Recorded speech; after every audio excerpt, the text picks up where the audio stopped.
This is a story about a possible future. A future where mothers and fathers and families are taboo. Instead, people are born in hatcheries, and are modified to have specific genes, and are assigned to different classes and jobs accordingly, where people are happy where they're at, despite this happiness being an illusion caused by brainwashing, or from the effects of Somna, a drug mass-produced and distributed by the government and companies. Through this futuristic world, we follow three main characters heavily: Lenena, the beta worker, Bernard, the alpha, and John, the so-called savage, and how they react and interact with the society. The book starts off with Lenena and Bernard. Here we learn somewhat about this world they live in, set in futuristic London. What we learn is what is socially acceptable, what different classes see each other as, and different activities and how their lifestyles are. Eventually, Bernard takes Lenena with him to a reservation in New Mexico. These reservations contain people who still follow old traditions such as marriage, and other beliefs such as a god or higher power. Here they meet John and his mother, Linda. Bernard finds out that John's mother used to be a worker with relations to the current director. So, Bernard brings both of them back to London, and then confronts the director, stating that he is the father of John, and how he left Linda at the reservation. After the fiasco, Lenena shows John what the world has for technology.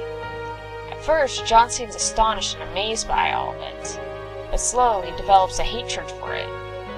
Though I won't go too much farther into the story to avoid spoilers, but it's interesting to see how Huxley's characters develop and react to society in the end. In relation to our class, there are several key issues brought up throughout the story. These range from eugenics to cloning to issues about freedom and rights. So many of these things we consider wrong or immoral, yet to this world are normal. One of the biggest glaring issues is problems with freedom and rights. In this book, this is actually directly tied to the main issue of eugenics. How?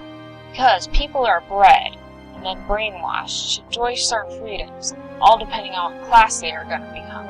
So, a person who's becoming an epsilon would be conditioned to hate books and nature, yet one who's being conditioned to be an alpha would have the opposite. So, in the overall truth, they have no freedom of choice, no freedom for a job, no choice for their hobbies, or even the right to their own face and identity for some epsilons, where they are bred in the tens of hundreds, all with the same exact face. Combined with the brainwashing and the drug Somna, it creates an extreme amount of control. However, even with this massive control, the person seems completely unhappy, even after all these measures of conditioning, education. They are given a choice.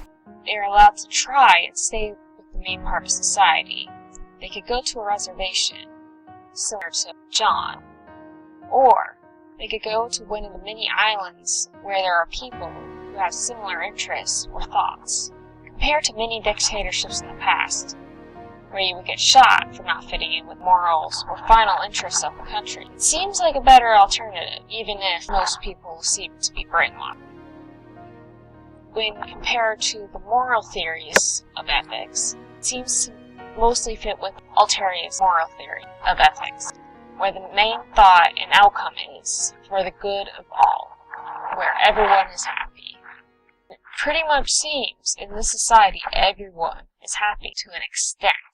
So, in conclusion, is this a dystopia, a utopia, or just a mix in between? Is it just another example of a society, how it develops? Neither utopia, dystopia. I guess that's the final thoughts.